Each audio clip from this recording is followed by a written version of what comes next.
Welcome to the Electric Scooter Podcast, episode 27. We have more than 27 episodes, of course, because we did some in-betweenies. I'm your host, Dagwood Streets. If you recall, during the last podcast, episode 26, I had a couple mid-20-year-olds. They're on the cusp between Gen Z and Gen Y.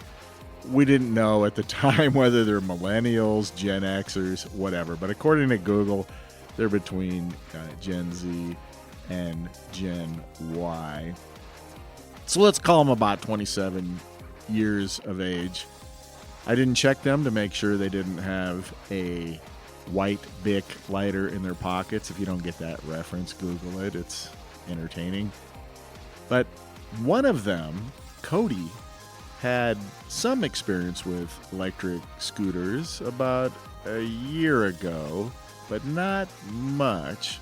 And Damien had ridden an electric scooter that went 3 miles an hour, and that was like 15 years ago. So they came out here to Las Vegas. They visited the Scooter Dome, and I took them out for a ride, switching up between the Wolf Warrior, which is kind of intimidating for a first-time scooter rider maybe, and the Apollo Explorer, which, although it does have some power to it, it is very friendly, very comfortable. It has a nice big wide deck. So Damien started off on the Apollo Explorer, and Cody, with a little more experience, was willing to tackle the Cabo Wolf Warrior. So let's get back into our conversation and find out just what their opinions were. So the last episode was pre-ride, and this is now post-ride. Let's hear what they had to say.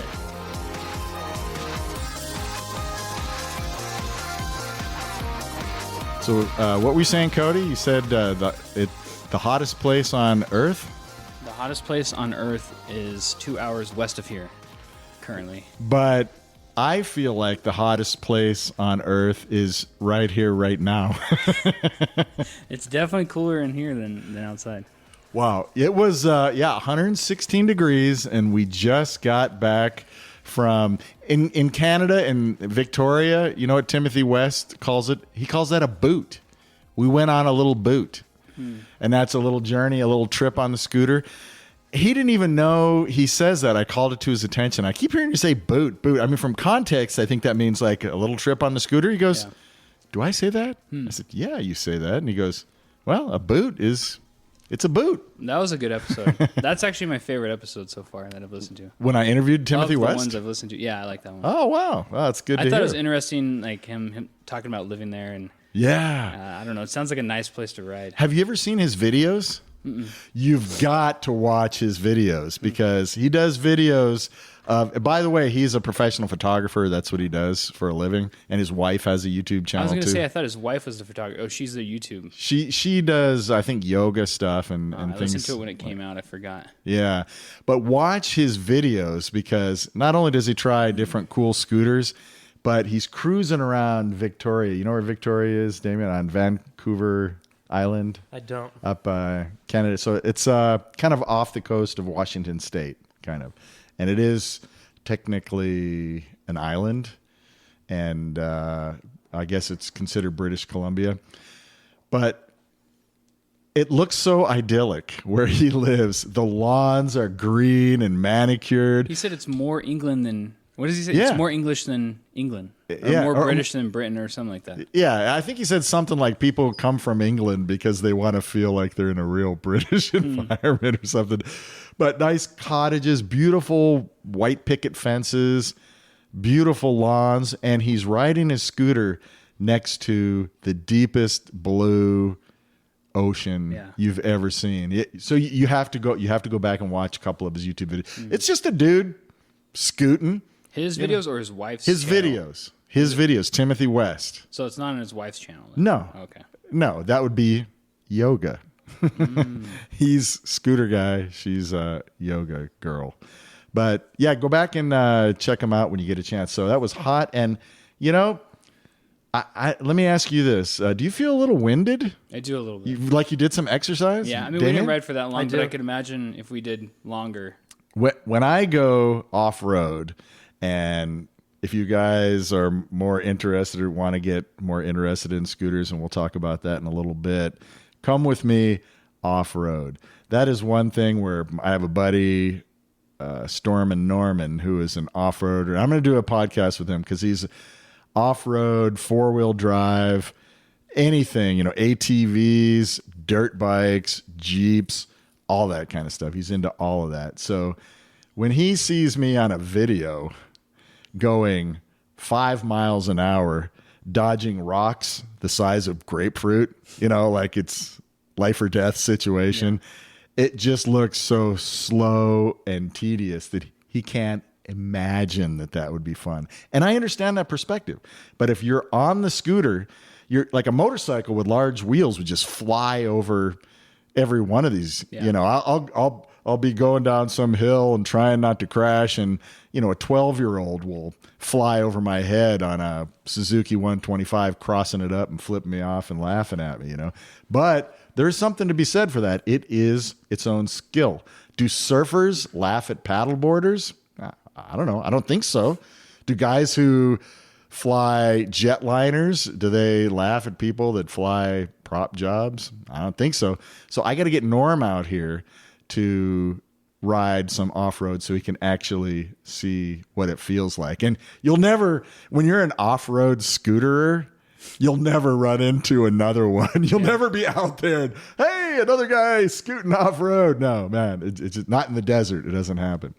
So my whole point was, when you scoot off-road and you're doing that for even, let's say, an hour, you feel like you just got back from the gym. For one thing, you're absolutely drenched in sweat. You've been using your mind, too, to, you know, instead of a motorcycle flying over stuff, you're like, wow, should I go to the left of this little rut? What's in front of that? And you're constantly calculating, so it's mentally fatiguing. But for me, it's fun. Obviously, it's not fun for a lot of people. Most people haven't tried it, but it's also not everybody's bag. So we rode a Wolf Warrior with street tires, a Wolf with off-road tires, which we discovered that the street tires are faster, obviously, on a flat road. We did a drag race. And I mean, they're comparable scooters. Our weights are, I think, somewhat comparable. I'm 185. What are you? 195. 195. So, and you still beat me. I might have got a better start. You got a better start. You did. I didn't look back to see how far I beat you. You probably had a 5-foot start, and you probably beat me by 10 or even 15, maybe. So let's go to Damien first, because Damien is the novice scooter of the bunch. I don't know if he's been magically transformed into a scooter head, but you'd never ridden an electric scooter except, you think, maybe 5 miles an hour 15 years ago or something. So the first scooter you rode was the Apollo Explorer. And what did you think of both the scooter riding experience, and what did you think of the scooter itself? I liked the Apollo, and even that felt fast, super fast. And then I got on the Wolf, and that was nuts. What do you mean by nuts? It was like, felt twice as fast. And it probably is. Yeah. Almost literally twice The as fast. acceleration seems more than twice as fast to me. I mean, the acceleration was a huge difference. To be fair, I did have the Wolf that you got on set to single motor mode. If you would have flipped it into dual motor, which you did, right, Cody? When you flip it into dual motor, whoa, you feel it's not fast. Slight. It's not, oh, I got a little faster gradually. No, it's wham. I mean, you're really literally double the torque, and you have to kind of lean forward a little bit, right? Because I felt it pulling me back. Yeah, the front tire is spinning, and if you're leaning back too much, it will break traction. And you don't want to break traction on a front tire. Yeah, it pulled me back, and then after 10, 20 feet, I had to lean. I don't know if I had to lean forward, but I Your body tells you to, yeah. right? Are you saying that you liked the Explorer and you didn't like the Wolf, or they're both cool, or they're both lame to different degrees, or what do you think? What did you expect, let's say, before you actually got on either one of them? What was your expectation? I did not think they would be that peppy, and I was surprised for sure. I was even surprised about the suspension. It's great, isn't it, on the Apollo Explorer? Isn't it luxurious? It's nice. More practical for me would be the Apollo. Yeah. Like if I was to buy one, I'd buy that one. For anybody, I would say the Explorer is something if you want to get back and forth to school, back and forth to work on, putter around town. But the Wolf Warrior, I mean, it is a beast.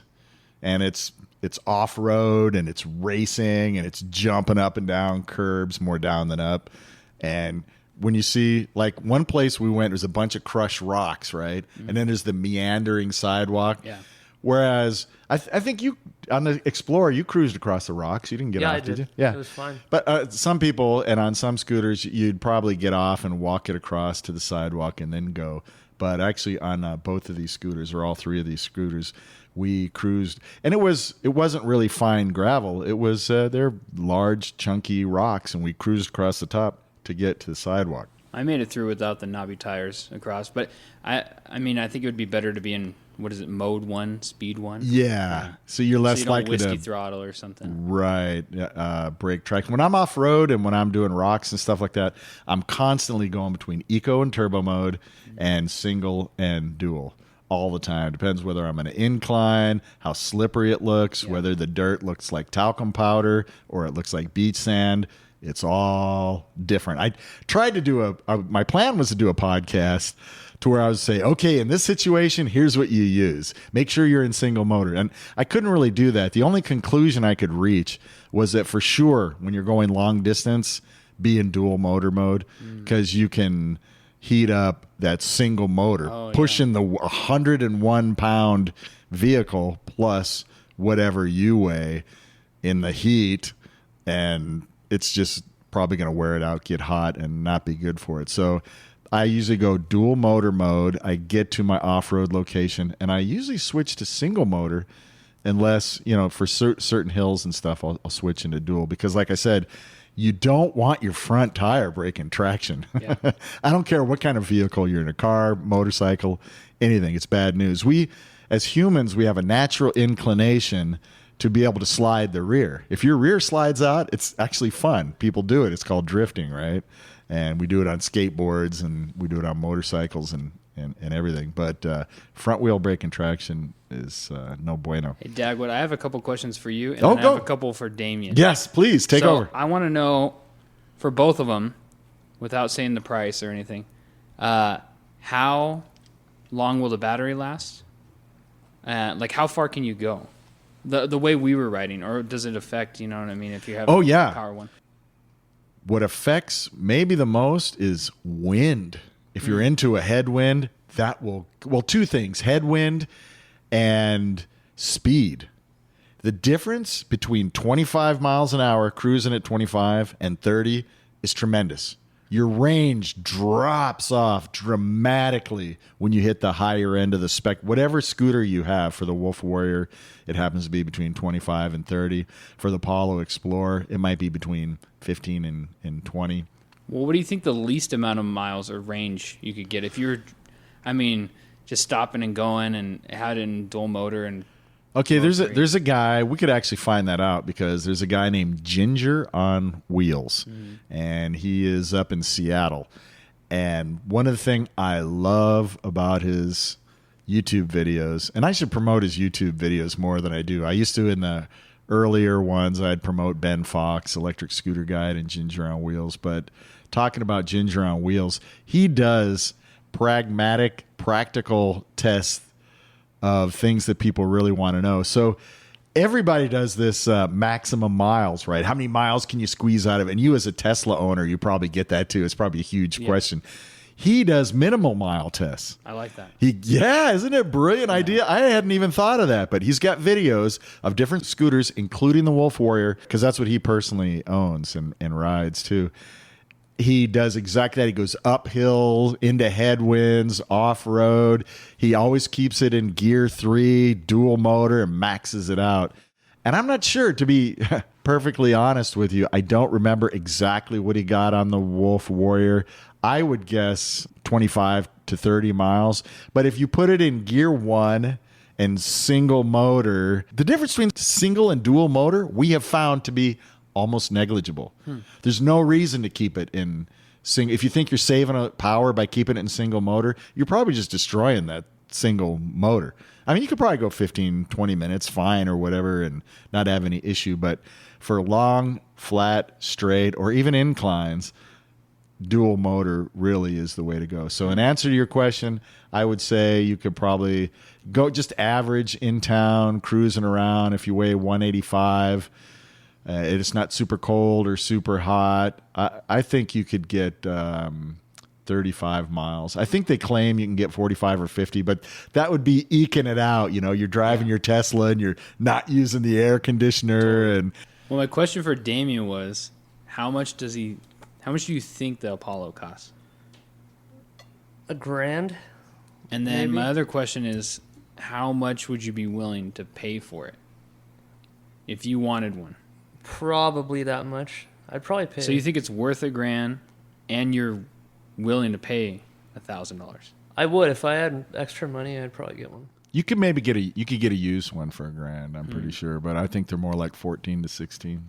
There's a company in Canada, Apollo, and they, like every other scooter company except for Ryan and a couple super, super high-end ones, get their product from China. But what they do, and increasingly what distributors are starting to do more often, is they're going to China, visiting the factories, and they're providing feedback. Hey, this nut strips out. Hey, that you almost ate it, almost did a full body eat it into the cement. I did. And that's my fault, because the stem on the steering stem didn't lock completely. It looked to me like it was locked. You said you didn't. It looked like it was almost there. Yeah.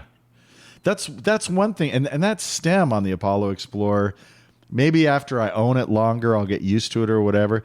It's a little bit finicky or a little bit difficult.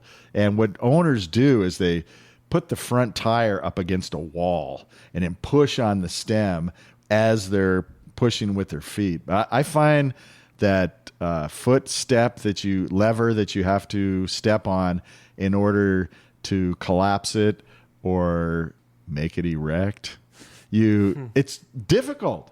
It really is. It's not easy, and it should have a firm pop when that peg goes into the slot that holds it rigid.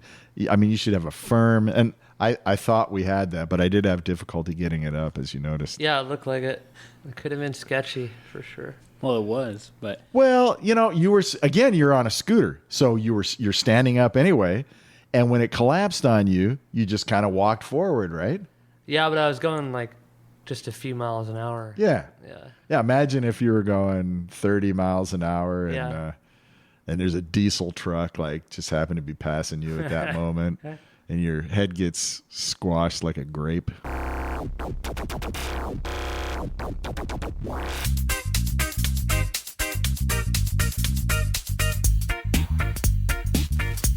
Yeah, man.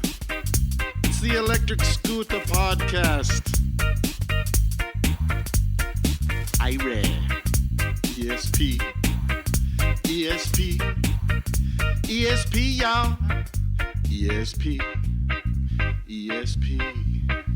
ESP, y'all. ESP. ESP. Just a little break for station identification there, and a reminder that the Electric Scooter Podcast is brought to you by nobody. It's brought to you by the Electric Scooter Podcast because I am not monetized.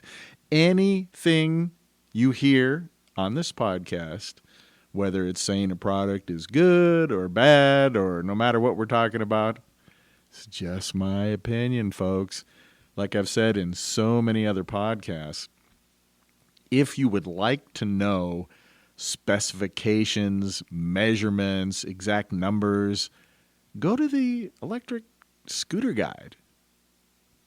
Just do a Google search, you'll come up with it, and they've got graphs, charts, all kinds of stuff, and they are reliable. They do their actual tests, and they measure them up against what the manufacturer says, and most of the time they are dissimilar in results. Let me just put it that way. So, although I don't really endorse products and that kind of thing and say to buy this or that, but the Electric Scooter Podcast does get feedback from around the globe. Okay, mostly the UK and Australia other than the United States. Philippines, Canada, where are you at? When we do get positive feedback about a company or a person, I think it's important to go ahead and bring it up. Even though we're not monetized, we don't make any money here. Is that a thing to brag about? I do not make a penny from these podcasts. I get a lot of offers to be monetized and advertising and that, but hey, this is a hobby, so let's keep it that way. Peter from South Australia writes that the electric bike superstore has been good to him and his wife. They both ride the 010, and they're upgrading to the 010X. But the electric bike superstore in South Australia has been very accommodating, efficient, competent, helping them with getting started on their new scooters, sliming their tires, making repairs, and that kind of thing. So Peter wanted to mention Scott in particular at the Brighton store and Colin at the Kensington Park store. So props to you folks. And that reminds me that at the Electric Scooter Podcast, we plan on having international episodes. Initially, probably from Canada, the UK. Israel is huge with electric scooters, as is the Philippines. And there's a lot of folks in Abu Dhabi. I think the majority of them are Filipino. So, mabuhay sa inyong lahat sa Pilipinas and to Abu Dhabi. And we hope to get those folks on the line. If you are listening from the Philippines, Abu Dhabi, UK, Canada, anywhere, and you would like to represent what's going on in your neck of the woods, contact your humble host, Dagwood Streets, at gmail.com. And now, back to the episode. ESP, y'all. ESP. ESP. ESP, y'all. ESP. ESP. How much is the Wolf Warrior? I noticed, like, you had the one with the knobby tires. You had some different handles and different modifications, but base. Yeah, just a couple modifications. The Wolf Warrior generally, again, you can get it 24 to 2600, and it depends on which company.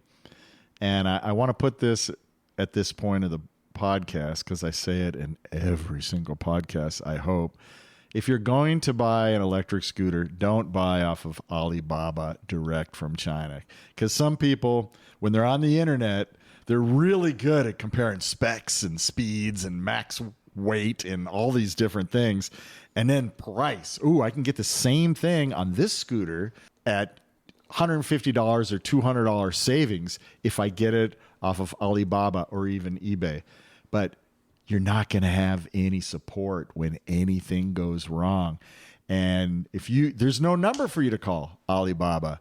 They will send you a scooter, and if it's got some of the screws are stripped on it, or the brakes don't work, or it got busted up in the box, you're just out of luck. If you buy from Rev Rides in the Pacific Northwest, or Voro in Los Angeles, or Fluid Freeride in Florida, or Apollo in Canada, there's going to be somebody on the other end of the line to talk you through it. Or at least to say, oh, sorry, that's broke. Your brake lever broke. Okay, we'll send you another one.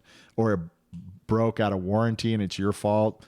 Okay, it's $22 and we'll ship one to you. So you think you're saving money by comparing specs and doing all your research and buying the bottom line one.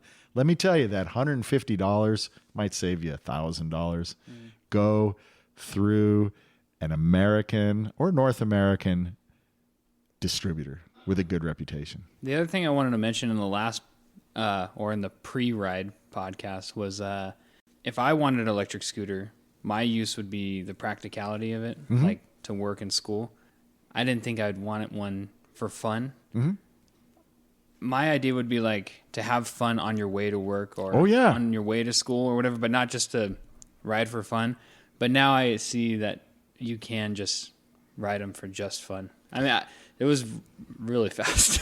Can you imagine if you went to work, you arrived at work, and all of your coworkers rode a scooter in, and instead of being in a bad mood, frustrated parking, can you imagine if they just hopped off of a scooter? Oh, totally. Big smile on their face, they're all joking. I mean, that's the kind of environment I want to work in. Every time I've rode my bike to school or work, especially work, it puts me in a way better mood. I mean, and it wakes you up too. And you live in a particularly hilly area, which is really nice. I really like the area where you live.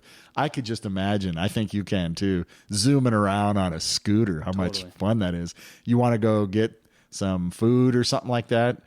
It's, and it is close by. You say, well, I can unhook the Tesla from the power, open the garage, drive there, find parking, walk in. Or I can just jump on my scooter and go into the mall, that food court that's near your house where we ate before. I take my scooter into the store when I go shopping.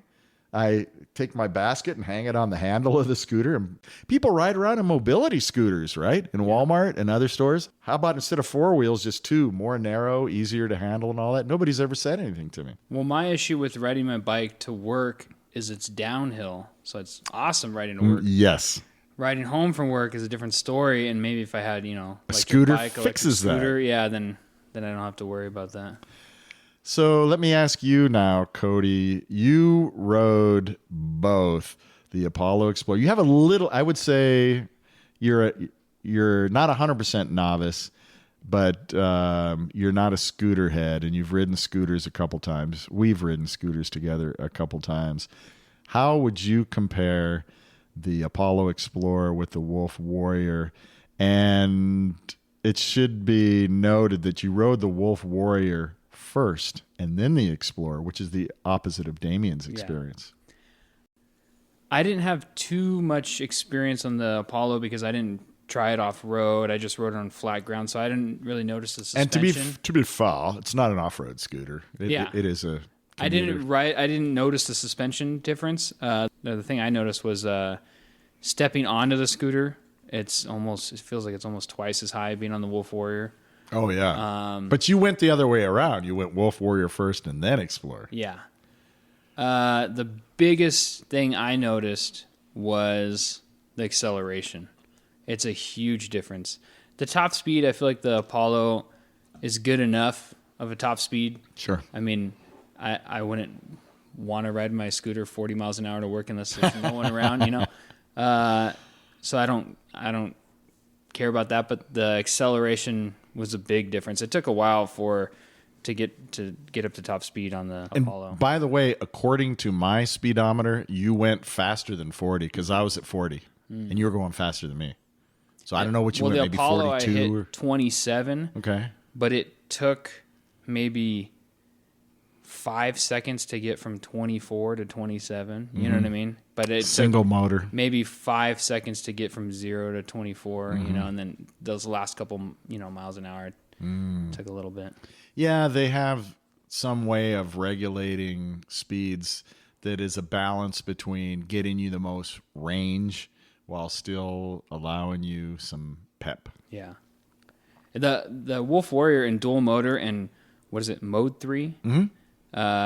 It's almost unrideable at a slow distance. I mean, when you're trying, you have to switch it. In dual motor, yeah. In single motor, I think you can do it. And there's also in the P settings, in the program settings, there's a way to lower the torque. Oh, gotcha.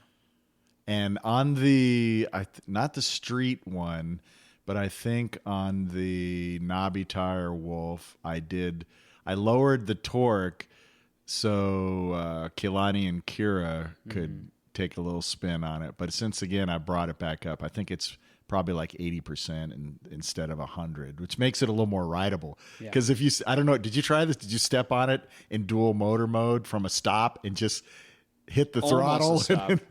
I don't think I went from a complete stop, but I would slow down to almost a complete stop. Yeah. And then, I mean, jerks you forward. I'm barely pulling on the throttle. And also something I noticed was the first time I was riding, I was doing 2 fingers on the throttle, I think maybe 3. Mm-hmm. And then I switched to just 1 finger on the throttle. Yeah, that's all I do. felt more comfortable like that because then I could just let it go real quick. Right. And I know what some people do, like I notice when I'm, again, mention Ginger on wheels, he's like flicking it all the time. And I asked somebody, not Ginger. I've only had one phone conversation, Ginger on Wheels. He is going to be on the podcast, though. He has agreed to at some point. And this is one of the questions I'm going to ask him. He looks like he's feathering or flicking the throttle. And somebody told me that it's a way of saving energy. Like you can get the juice and then go off of it, and then your inertia keeps you going. So they're just like with Tesla and like with cars, they do certain things to the wheels and hubcaps and certain things to make more streamlined or whatever. There are techniques that you can use on scooters if you really want to squeeze out the range. Did you notice what the fastest you got on the Apollo Explorer was, Damien? I think it was like 24. Uh-huh. That was the fastest I got. Were you trying to go fast, though, or you just happened to look down? And I was at the end. I was like, let's see what I can get it to. And I ran at it straight away. Huh. I haven't tested it. I thought it would go faster than that. Oh, no, I'm sure it would. You're taking it easy a little bit. Yeah. And you said you got 27? Yeah, but like I said, to get from 24 to 27, it took a while. Okay. It was getting close to the end. Now, I'll give you my opinion. I think the Apollo Explorer is luxurious. That deck is so big. The suspension is so good. The power doesn't jerk your arms out of the socket.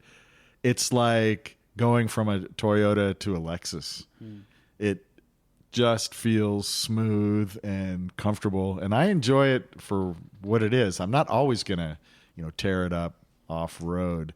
But you were mentioning too the different case uses for what type of scooter.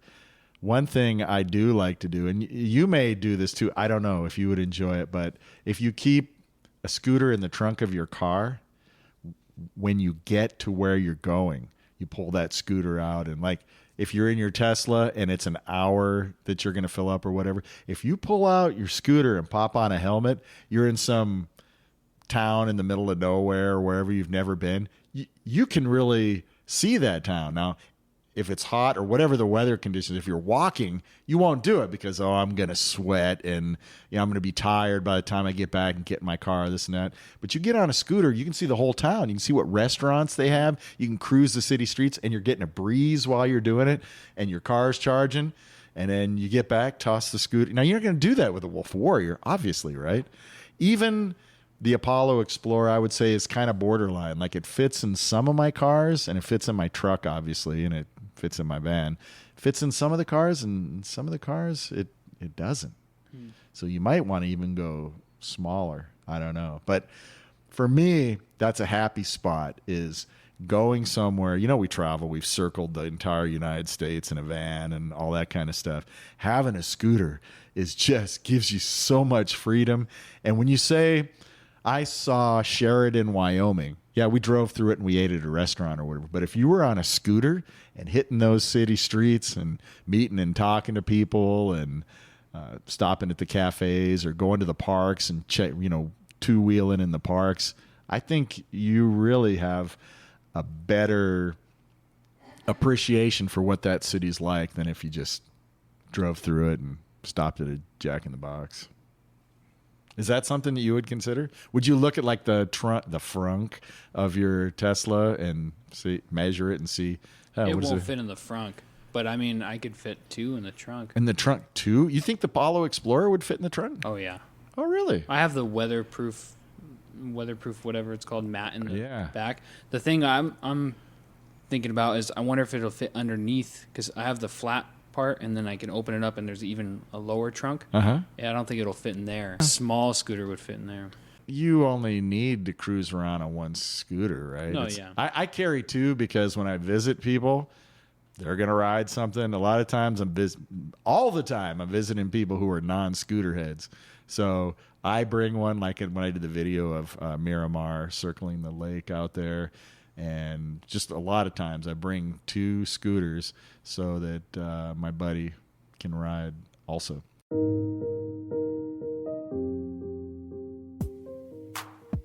If your life was a scoop of ice cream, would you like to put a little chocolate on it and maybe sprinkle some nuts and top it off with a bright red cherry? If your answer is yes, then you're in the right place, listening to the Electric Scooter Podcast.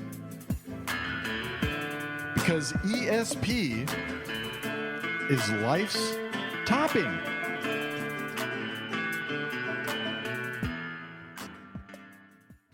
So speaking of the word scooterhead, and that was a decision that was thought out. I tried to think of different terms. What do you call people who are scooter enthusiasts? Because scooter enthusiast doesn't roll off the tongue. It's got S's and THs, which a lot of them, which don't really blend, especially if it's a number of them. I know 3 scooter enthusiasts. It's So I thought scooterista, but that sounds like it's only Latinos who ride scooters or what. But Trina from the Electric Scooter Guide said, came up with scooterhead, or I don't know if she heard it somewhere, but she said that's my vote, and her vote outweighed everyone else's vote, and so now we do say scooterheads.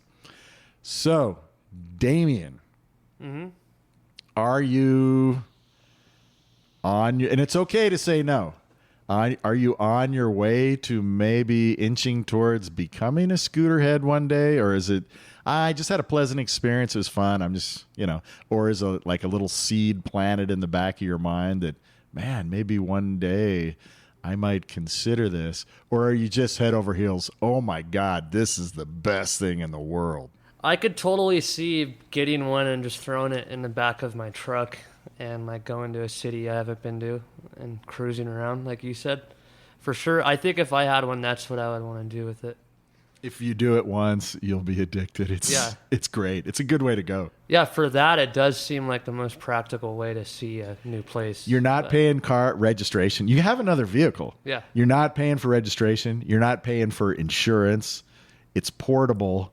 It's fun. If you had these RVs, they tow another car behind. Imagine the hassle of, figuring out your weights and going around corners and this and that. But you can do the same thing and have the even more fun in miniature. Just take that whole scenario and shrink it up. So, Cody, I pose the same question to you. My use for it would be, with work, it is kind of, a hassle to figure out where to put my bike. And I could see a scooter obviously would be easier to store at work. As far as school, the only reason me in particular I would use a scooter over a bicycle to school would be the hills. There's a lot of hills on the way to my school. But it's easy to park a bike at school. There's always bike locks. And then with the scooter, I wonder if most classes, if you at least ask the teacher ahead of time, can you bring the scooter right into the classroom? Because that's what I would do. I'm sure, yeah, unless you're going to class upstairs or something, as long as you're on the ground floor. I wouldn't do it with a bicycle. No, scooters you can carry upstairs. That's true, yeah. You wouldn't do the Wolf. Yeah. But the Apollo Explorer, I believe, is, again, I'm not the electric scooter guy. I think it's about 50 pounds. Wouldn't you say? More or less 50 pounds? I mean, I didn't try picking it up, but I can imagine it being 50 pounds. Yeah. Because the Horizon is 42, and it's heavier than that, so 50, 55 maybe. But then I agree with both of you guys. I think that'd be the best way to go see a downtown area somewhere. Are you possibly on your way to becoming a scooter head, or it's just, when I head out to Vegas, I'll ride with Dagwood? If I traveled more, I would definitely have one. You're at a point in your life right now where you're working and going to school. Yeah. But I would argue with that, because of where you live, I would love to have a scooter where you live. Here it's hot and flat. Where you live, there's a lot of greenery and a lot of rolling hills. For me, it would be a stress relief when you're working all day long and then at night, whether you're doing your homework online or traveling to and from college. I would think jumping on a scooter is just the breeze in your face and just a stress relief. Yeah.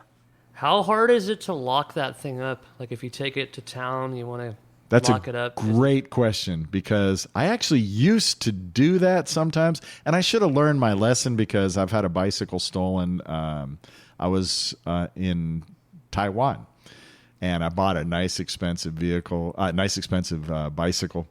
and I bought a nice expensive awesome lock with it, and it got stolen the first day. And all the they call Taiwan calls itself the king of bicycle world or something like that is what they say in Mandarin, and it's because there's so many bicycles and people love them. And that's where bikes are manufactured. Almost every bicycle you see, even if it has a name like Huffy or this or that, I'm sure a lot of it's moved to mainland China. But like Giant, if you've ever heard of Giant bicycles, they're the umbrella for all these other brands of bicycles that are actually manufactured by Giant. So they have a bicycling culture for sure. They have great bike lanes and all that kind of thing. And they laughed at me. They said, there is no use for a bicycle lock. Don't even own a bicycle lock. If you're going to eat at a restaurant that has either a window or outdoor seats so that you're staring at your bicycle as you're eating. And I locked mine up to a metal, it was like a staircase and a heavy-duty lock, and I thought it was good, but I couldn't see it from the restaurant my daughter and I were eating at, and they got it anyway, and people in Taiwan just laughed at me because, you should know better. If you are not with your bicycle, it is going to get stolen. Now, that's not a reflection on people on Taiwan, but there are a small number of people that just make their lives stealing bicycles and parting them out and that kind of thing. So don't buy a lock. Don't own a lock. Keep your scooter with you at all times, and it will not be stolen. And yes, unless you're scooter jacked, which I've never heard of. Is that an actual crime? Probably. Scooterhead or not? Are you on the way to being a scooterhead? You kind of gave I'd like to do this, and I think it's good for that. But are you now interested in scooters? If I had the money, I would definitely have one. Okay, that's fair. I agree, yeah. If you had a little extra moolah burning a hole in your pocket. I'll probably get one eventually. Okay. That same one. You would get the Apollo Explorer. Yeah, and I would recommend that for you. That is a good one. There's some other ones in the same category. The Mantis Pro, SE, and Apollo has a couple other scooters. But for a luxury, comfortable, reliable, with good support from Canada, from the folks at Apollo, I can easily suggest that. Now, if you wanted a lower end scooter that's still fun, but you're not going to do off-road stuff and all that stuff, and very reliable, Segway 9bot Max. It's about $700, so about $50 cheaper than the Horizon. But that is a really solid and cool and reliable scooter. It is more plasticky. So the trade-off is the Horizon is metal looking, a little more Mad Max kind of solid feeling, and the Segway is kind of plasticky. But it's also, because it's plasticky, it's kind of streamlined, a little more futuristic.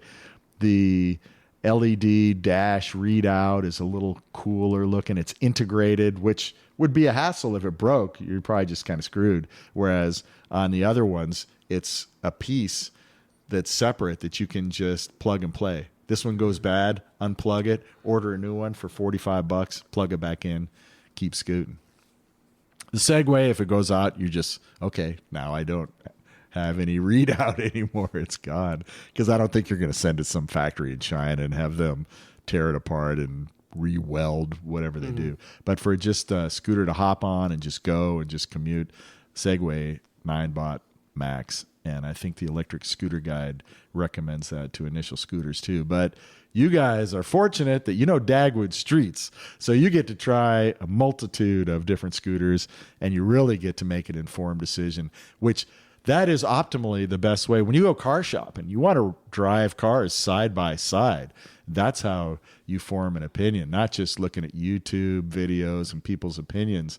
You need to feel it, touch it, and see how it fits in your hand and whether it's personally something that's for you or not. So I guess I can safely say you guys are tentative, on the border of approaching. Now, was this a word? Scooter headery? I mean, what's a word for that? Scooter. Works. What is it? It's a good enough word. Scooter headery. Okay. All right, let's go with that. Scooter headery. You're on your way to scooter headery, but not there. Oh. But at least you know what model you would buy. The Apollo Explorer.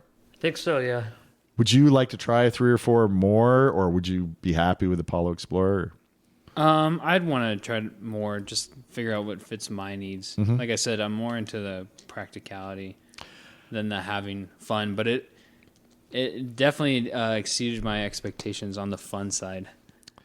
If you are interested in range, there's a scooter called the E-Move Cruiser. And that thing, I'm pretty sure you'll get 50 miles out of it. Now, it's a little bit longer, and it's also comfortable. One thing I like about it comes in cool colors. You can get it in purple. So that is one that if you're really going to commute and you live like 10 miles from work, 12 miles from work, and you want to be comfortable, it's not going to have the speed and the pickup and the fun factor. But that is a practical scooter, something to look at, the E-Move Cruiser. All right, any parting words? Nothing from me.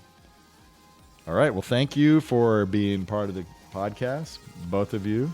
And thank you for being willing to expose yourself to 116 degrees of heat so that our Scooterhead listeners around the world can get your opinions and help themselves to make an informed opinion. Aloha. See ya. And there goes episode 27. Hope you found that as enjoyable, interesting, and enlightening as I did. Hey, big props for the Apollo Explorer. It was a hit. And 116 degrees is doable if you're upright on a scooter with the breeze hitting the entire front half of your body. Until next time. Keep the shiny side up and the dirty side down.